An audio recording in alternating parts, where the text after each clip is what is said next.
welcome back to another video. In this particular video, I will be doing a dive into Taoism. In Taoism, we find a particular teaching, such as the I Ching. And the I Ching can be divided into 5 concepts. The first concept is to embrace impermanence. And in the impermanence aspect of things, we find the malleability between light and dark energies. In the second teaching, we then step into balance, which we find a action and non-action, the third teaching from. For every particular step forward is a step backwards according to whom is and whom is not. We then enter the fourth teaching, which, if I may remember correctly, in the fourth teaching we find inner cultivation, which means to embrace these particular 4 teachings into one at its 5th and peak, which is of cyclical change. And through these particular 5 teachings, you might find essentially the root behind Shaolin, which at the fundamental core of Taoism, you might also find the beginning practices, such as the East medicines, the energetic medicines. In the understanding of the teachings of the I Ching, you might describe 72 animals that which you could essentially drive a level of consciousness from. And through this consciousness, you would essentially arise to the understanding that in the consciousness of the animal is also its body language. And in its body language, you would essentially arise into the styles of each of the 72 styles of Kung Fu, each representing a body language or a motion of said animal that evolved into a fighting motion. And as the Kung Fu progressed, so did the battle, the length of the battle. And the more this battle progressed, you would see the higher and higher until you arise at the ultimate and final form, which is the Buddha finger. And the concept of the Buddha finger, it could be described as finding the weakest point within the human body and striking it in such a way that it renders the opponent completely useless.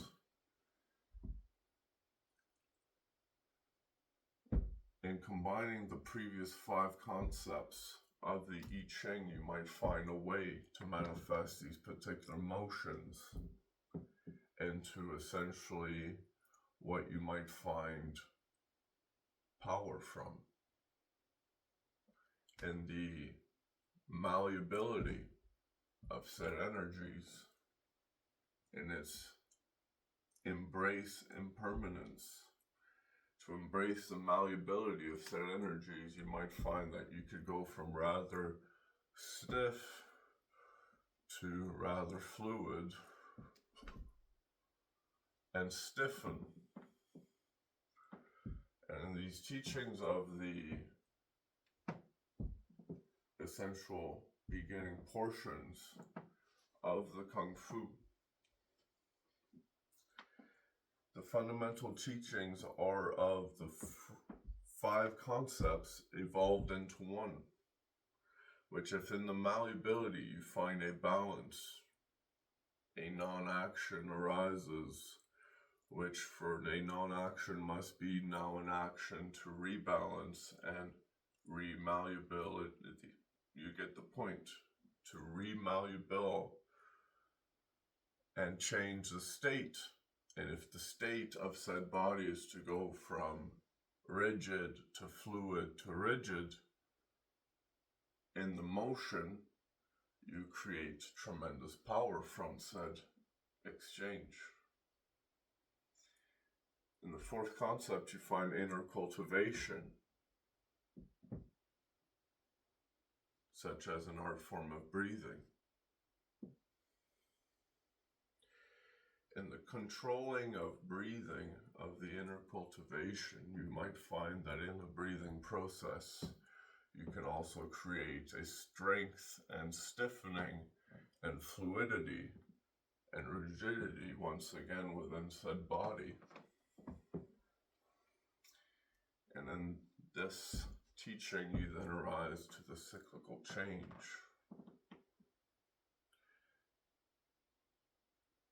Everything has a cycle, which means that from these energies you might flow through these particular cycles, and you embrace these teachings in your fighting art. You might find your essential stiffening is what keeps you from essentially flowing with said movement. Such as a Taoist teaching is the Tai Chi, which is of releasing said rigidity and finding a way to hold and release said energy.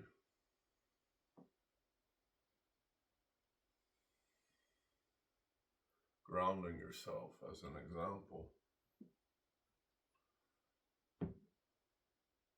But imagine now a concept such as the Buddha finger, which is meant to be a point of contact at its minimal but highest peak potential form. I could argue, for example, that a Buddha finger could be as simple in an art form of combat as simply flicking somebody in the eye. It's so fast, it's so fluid, you don't even see it coming. And it would render an individual useless. But you cannot use this particular art form very often because it costs you your fingertip over time. And the more you do this, the more you become known as a cheap shot. At the price of winning battles, you also find the price at which you must use your intelligence and your mercy, a concept of faith, which you might be not necessarily a dangerous individual based on the fact that you might have power behind yourself as a man. But in the Taoist teaching, you find that in being an individual of power, if you do not learn to control said power, you cannot necessarily say that you are of a good nature. Because if you are simply good without ever having been bad, then how can you truly say you have a good heart, a stance of choice, a stance of virtue? And from this energy, you might drive a particular teaching, which is the fundamental teachings of the I Ching. to embrace impermanence, to find balance in the non-action,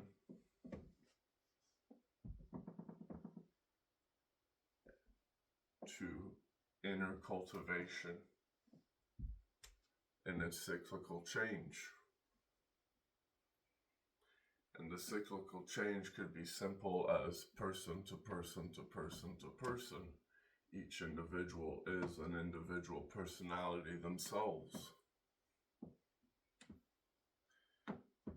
And the understanding that each individual has their own predicaments. They themselves have their own evils within said self. And this darkness follows their light constantly. And knowing this, you could actively find in this Taoist teaching when you must and when you must not. But in the Taoist teaching is spoken that there is always the idea to let your enemy live, because no enemy even deserves death.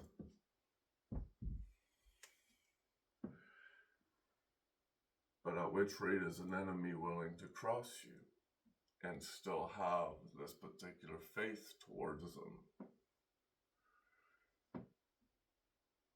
And in Taoism, we find a true beginning faith of humanity within the Eastern Hemisphere.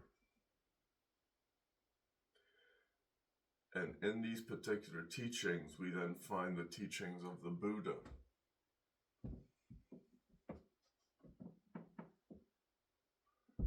From the Buddha arises this I Ching, which was retaught and rewritten.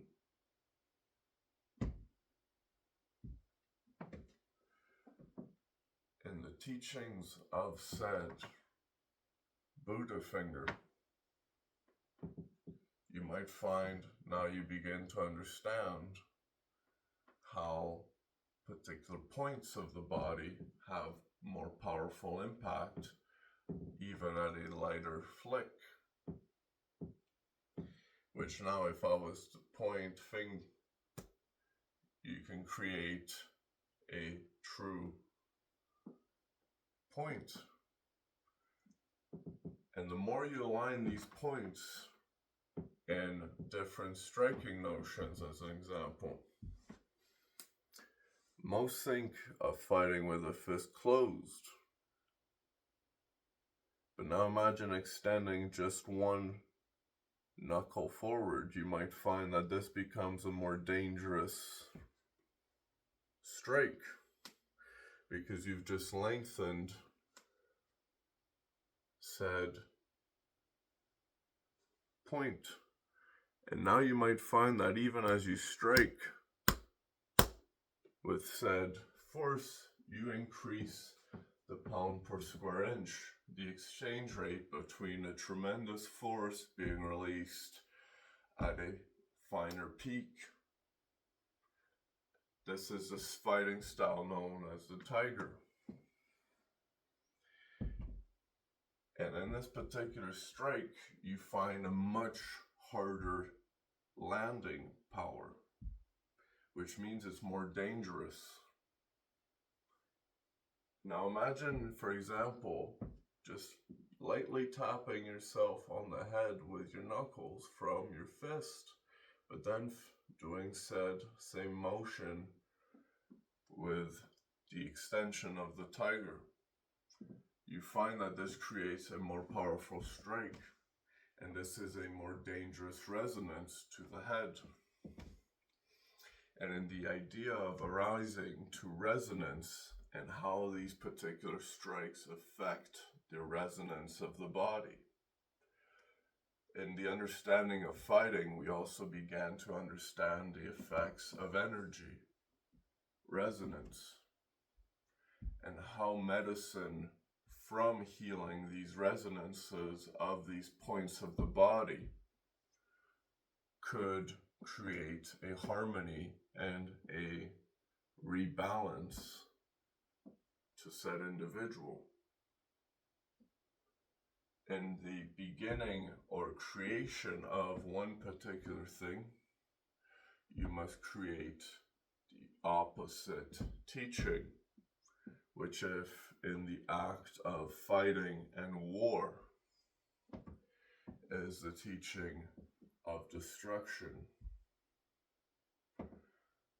then you must find the teaching of life and to heal,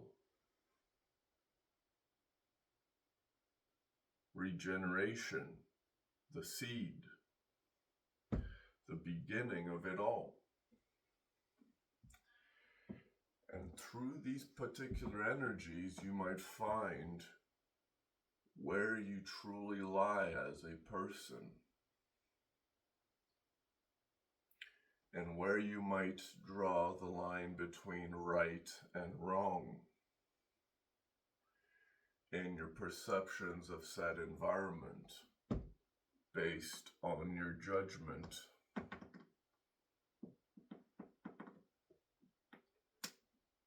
Why might I be speaking of certain violent acts as an example?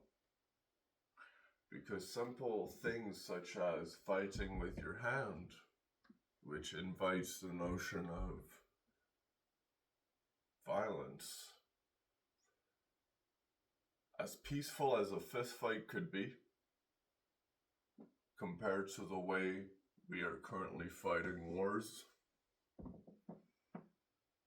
I would argue that once again, there is a time when violence itself can be of a better nature.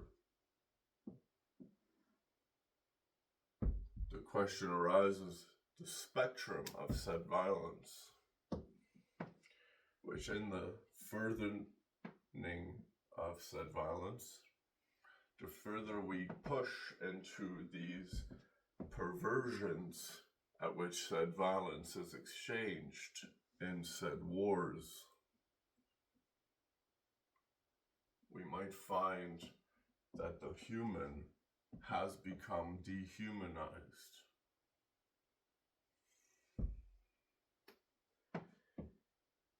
In the fundamental teachings of the Taoism,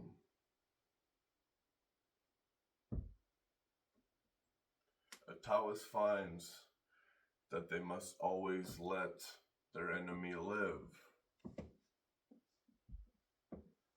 no matter how evil they have been towards said self. And through this particular teaching, we might find a regard for life, a respect, a valor, a virtue, a mercy, and a faith.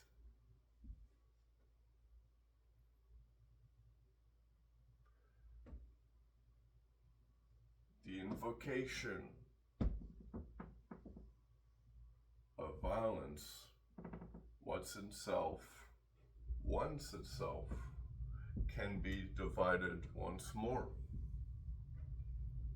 A de-escalation, which is the representation of said language being spoken, veering from body language or emotional intelligence into a logical intelligence known as speaking, making sense of things, de-escalating.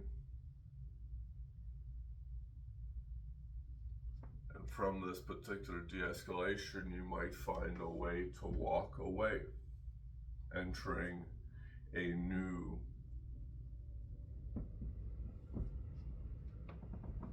world at that particular point.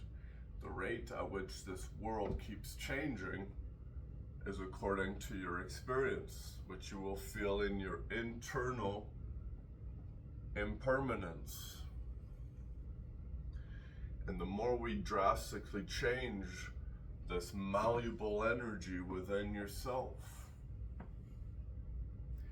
the more you find you can be moved towards particular causes.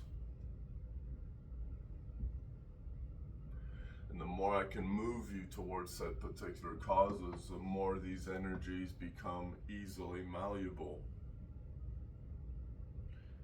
In the Taoist teachings, we also find the understanding of the art of war, written by Sun Tzu.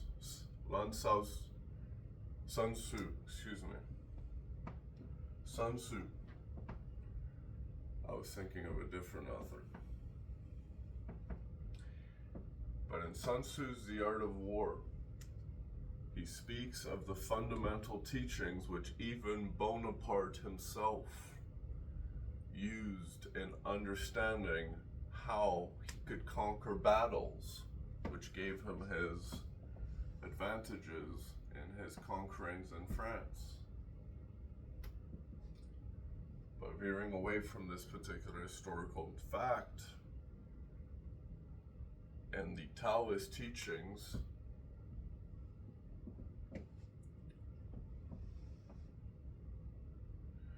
one might find tremendous power. And in said power, you find the dragon.